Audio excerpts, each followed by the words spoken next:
আসসালামু আলাইকুম প্রিয় সম্মানিত দর্শক শ্রোতা সবাই কেমন আছেন? আশা রাখি সবাই ভালো আছেন।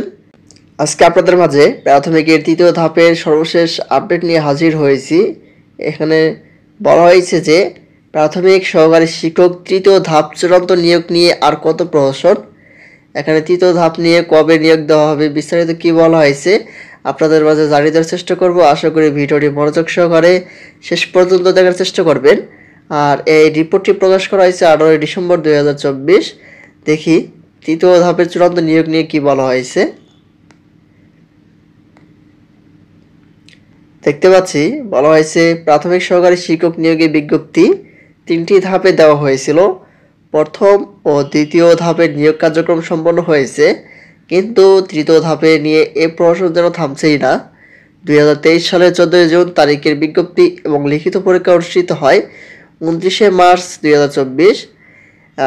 21 এপ্রিল 2024 তারিখে এ ধাপে লিখিত পরীক্ষার ফলাফল প্রকাশ করা হয়, আর এতে উত্তীর্ণ হয় প্রায় 46,000 পরীক্ষার্থী। এদিকে শিক্ষার্থীদের আন্দোলনের মুখে চলতি বছরের 23 জুলাই জনপ্রশাসন মন্ত্রণালয় জারি করা প্রজ্ঞাপনের মাধ্যমে কোটা সংক্রান্ত আগের সব পরিপত্র, প্রজ্ঞাপন, আদেশ, নির্দেশ, অনুশাসন রহিত করা হয়েছে। এরই প্রেক্ষিতে জনপ্রশাসন ও আইন মন্ত্রণালয়ের নিকট এ বিষয়ে ব্যাখ্যা জানতে চায় প্রাথমিক শিক্ষা অধিদপ্তর। কিসের ভিত্তিতে ফলাফল প্রকাশ করা হবে?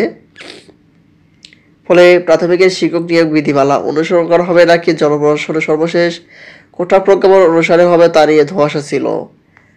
আইন ও জনপ্রশাসন মন্ত্রণালয়ের মতামত দিয়ে বিধিমালা অনুযায়ী চলতি বছর 31 অক্টোবর প্রাথমিক শিক্ষক নিয়োগে তৃতীয় ধাপের চূড়ান্ত ফলাফল প্রকাশিত হয়, আর এতে করে উত্তীর্ণ হয় 6,531 জন।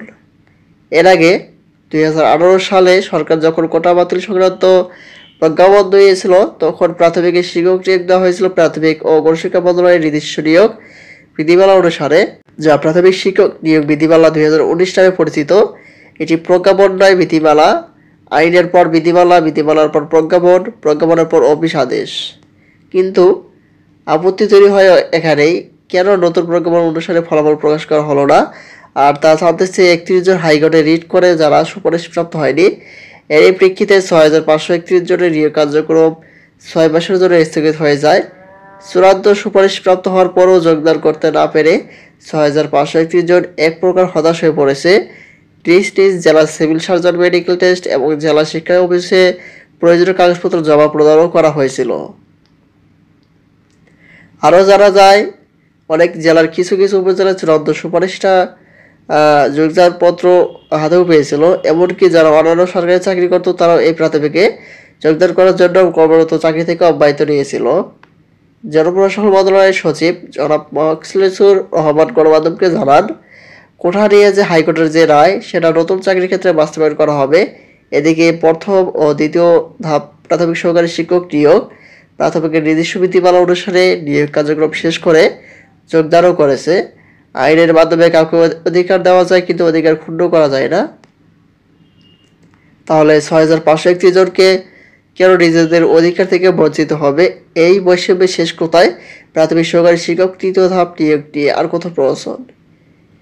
এ হচ্ছে প্রাথমিক তৃতীয় ধাপের যে নিয়োগ দেরি হচ্ছে কি জন্য, সেটি সর্বশেষ আপডেট। আজকের মতো সবাই ভালো থাকবেন। পরবর্তীতে এটি নিয়ে নতুন কোনো নোটিশ আপডেট পাওয়া মাত্রই আমাদের চ্যানেলটিতে পেতে চ্যানেলটি সাবস্ক্রাইব করে পাশে থাকা বেল আইকনটি অন করে রাখবেন। ধন্যবাদ সবাইকে। আসসালামু আলাইকুম।